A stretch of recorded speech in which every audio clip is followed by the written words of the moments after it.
Bella's taught us so much about humanity in the raw, so to speak. The clientele came from so many backgrounds, from the average working man to politicians and judges, all with their own fantasies, kinks and oddities.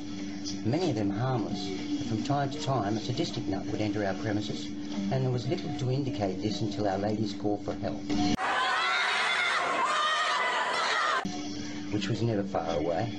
We had one regular that always paid his way generously, but our girls didn't like him for many reasons. He lived at Potts Point and was well known on the Golden Mile as a kinky bugger.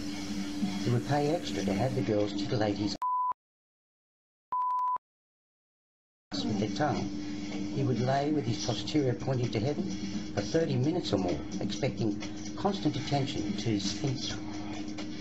It was during his last visit that the lady who had his attention neglected to close the door securely.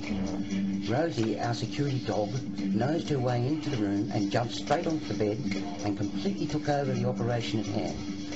The girl sat back and let Rosie have her way with the client, who was unaware of the added security in the room, and by this time was moaning in delight. After a minute and a half had elapsed, he glanced around to see Rosie hard at work. The reaction, I'm told, was classic Hollywood horror. He leapt from the centre of the bed with an agility that contradicted his age and health, and began to shake all over.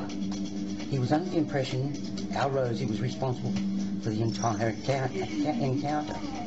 He dressed quickly, and as he was leaving, he shouted to Mick that he hadn't heard the last of this encounter with our Rosie.